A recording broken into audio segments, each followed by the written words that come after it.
What's up guys, Jezza Plays here. Today we're going to look at two of the new weapons that Cold War's brought into Warzone. We're going to look at one that's going to replace the Kilo, the M13, the Grau and the M4 sort of meta. That's going to be the M16. And then we're also going to look at something that's going to control the close range, dominate the sort of field. That's the Mac-10. I'm hoping that's going to replace the MP7, MP5 and the shotgun with Dragon's Breath. Sort of a bit more diversity in the game. So guys, enjoy the video. So these are just two little clips from some duos I was playing with a friend earlier. I've got some ground loot, the new FFAR1. It's a bullpip rifle, fast firing, high fire rate. It's not very accurate at long range, but close range it absolutely shreds. It looks a bit like a FAMAS.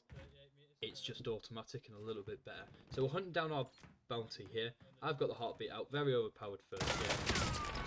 See him there, take him down. The fire rate on that is unreal. What I have noticed, however, is the reload. You've got to go through the full animation. You see here, I've tried to reload 3 times, and then I realise you've got to go through the full animation before you can do anything. So I'm using the heartbeat again, very overpowered early game. Ping that there's 2 individuals to the north. I'm letting my teammate know at this point. I just absolutely tear him. He doesn't even have time to react. It's that firing. So we both know there's only one left. We both know that if we can get rid of this one, we're set. Teammate indicates he's been pinged from behind. I tell him to focus on that. I've got this guy right here. I drop shot. And look at that. Fast fire rate. The guy couldn't even react. So this is a bit later on in the game. We did die at the end of Boneyard. But what it means is I can try out this new shotgun in the Gulag. We're playing a bit of tic-tac-toe here. A little bit of running around, trying to see if we can get the best position. I don't know this Gulag very well. Not yet anyway. But it's much better than the other one. There's hiding spots, it's more diverse, it's not just the standard 3 lanes. I've hit him again, I've got a slight 26 damage advantage. Here he's on the flag, jump for the shot. Gulag winner straight back in. So if I landed, our loadout's dropped. I've got the new Pellington sniper. Teammates come back in, and I've said, you land on the loadout, I'll try and keep these two busy. Then we've got 2 angles, teammates got the loadout, I've got floor loot. Teammates already indicated he's just down one there, he's finished him off, so I think there's 1 guy left. So if that guy keeps suppressing me, he's not going to be able to suppress the teammate. He runs in for the teammate, I'm now unsuppressed. Instant headshot with the new sniper. Bit later on then, this is our 2nd game in. Teammates died instantly on the drop. He's just won his Gulag. I hear there's a guy in here. Throw in the Molotov. Straight in for the easy kill. Didn't even hear me coming because I used my Zeddy. Dead silence, very overpowered still.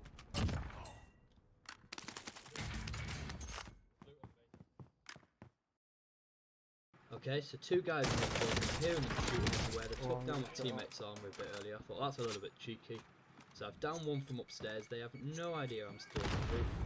2 sim testers in, put them under that little bit of pressure. Teammates indicated there's still 2 to the south, but I think if I can get rid of these first, you can hear them raging, they just have no idea where I am.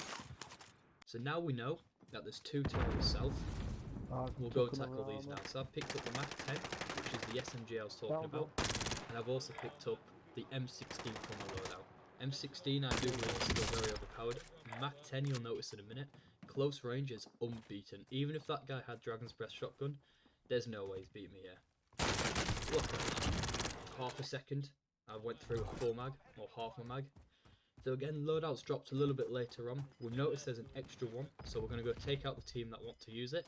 We've already got ours, we don't need to use it. That's going to be a safety net in case we die, and someone has to buy someone back in, and then we've still got our perks. I've noticed they're both coming from around the big barn area. Just ping them right here for my teammate. That new M16, 3 or 4 bursts, only 2 had to hit him, he's gone. So he's got back up. Teammates indicate that they're both in here. I'm still using the heartbeat. Again, early game, not everyone has the loadout. Teammates on the roof. I have no idea where he's going to shot from, and then I realise, last minute he calls it out. He's already taken care of him. So again, I'm trying to get the height advantage. Height always wins. Teammate indicates he's upstairs. He has no idea where he's there. Close range, takes him right down. Okay guys, so what we're going to do is we're going to talk about 2 of the new weapons in the game. I'm then going to compare that with 2 weapons of their counterpart from Modern Warfare and how they're going to sort of work together and against each other in Warzone, and see what the new class setups are going to be for everyone who wants to run the same old Kilo, same old MP5 class, alright? So we've got the Kilo. Now the Kilo, still a very good weapon. However, there's now the M16, which is what matches it. What most people run with a kilo, now I'm going to go through the loadouts and the class setups that I personally use. Most people might tweak it every now and then, just a tiny bit different, but this is sort of the general consensus on what everyone runs. So you've got the monolithic suppressor, you've got the SingGuard Arms Pro barrel, you've got the VLK 3X or 3 times optic, a Commander foregrip and a 60 round magazine, obviously skin depending on what you want. Now for the base rate kilo, this fires at 750 rounds per minute, and the damage on it has a 42 on the head with a 28 everywhere else. So it's quite a big multiplier for that. It's got an ADS speed of 220 milliseconds and a reload speed of 2.6 seconds. Now this is to bear in mind, this is before you start adding the attachments. So for example, I've added the 60 round mag. Aim down sight speed is slightly decreased, so we're not going to have basic of 220 milliseconds. It's going to go down a bit. Aim down sight speed again for my VLK, slightly decreased. But this is the base game stats. Now what we're now fighting against with the kilo, is we're fighting against the M16. Now I haven't unlocked everything to make the M16 the best it possibly can be, but what I have unlocked is what I continue to use, and I find that it's much better, much easier to use than the kilo. So I've thrown on the suppressor at the moment, just a standard silencer that I've unlocked. This is so every time I shoot, I'm not popping up on the map as that little red dot. My barrel, I've got the 15.9 inch strike team. Now this is an anti-personnel barrel, and it also improves the fire rate. I did have the cavalry lancer, but that only does extra damage to vehicles, I worked out, so it was completely pointless for me in the end. I've got the Axial Arms 3X, which I think is the equivalent to the VLK 3X. I think it's better personally. I did run the Vision Tech 2X, but the 3X is just as good, if not better. I've got the 45 round magazine. This again is the sort of equivalent to the 40 round or the 50 round and then going up to the 60 round. I just haven't unlocked any bigger mags yet. I did try the jungle style mag, but I just didn't find it was that good. All that did was reload quicker, but there's a perk for that, so it's pointless. May as well put the 45 round magazine in.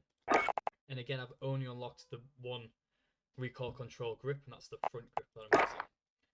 Now for this weapon here, the M16, has a base fire rate of 436 rounds per minute, just over half of what the kilo was at base level. But then again, this is a 3 round burst rifle. It now means 3 round burst rifles are viable in the game, and it does still pack an absolute punch. This does 72 damage to head, which is about 50-60% more than the kilo does. It does 40 damage everywhere else, which is again about 40-50-60% more than the kilo does. It has an ADS speed of 300 milliseconds. Now obviously putting the sight on, having the grip on, this will decrease the ADS speed a bit, but it's not too bad still. And then it's got a reload speed of 2.5 seconds. 2.5 seconds is just under that of the standard kilo. Again, having the magazine on will decrease this. So now we go on to the SMGs. We're going to use the MP5, although we could use the MP7. I just think the MP5 has that little bit edge better on the Modern Warfare classes, and we're going to compare it against the Mac-10. Now I haven't unlocked the Mac-10 SMG yet. I unlock it at level 15 Battle Pass, but it's still good to compare it, because when I do unlock that and when I start using that, everyone else is using it, so it's only keeping us up there. Now the MP5, I've got the loadout that I think is the best. I understand everyone might tweak it a little bit different, but you've got the monolithic suppressor on there. You've got the tac laser, Commander foregrip, 45 round mags, and sleight of hand, obviously for that quick reload. Now with the MP5, it comes at 800 rounds per minute, so just under double that of the M16. It does 49 head damage and 34 everywhere else. The MP5 has an ADS speed of 200 milliseconds and a reload speed of 1.7 seconds. Now obviously with a sleight of hand, that will slightly increase. To compare that, we've got the Mac-10. Now I haven't unlocked the Mac-10 yet, which is a bit disappointing. However, the Mac-10 at the base rate has 1,111 rounds per minute. That's the fire rate of this machine. It's gonna absolutely shred in the games. It does 36 head damage, 25 body damage, an ADS speed of 200 milliseconds, and a reload speed of 1.9. So it's up there with the MP5.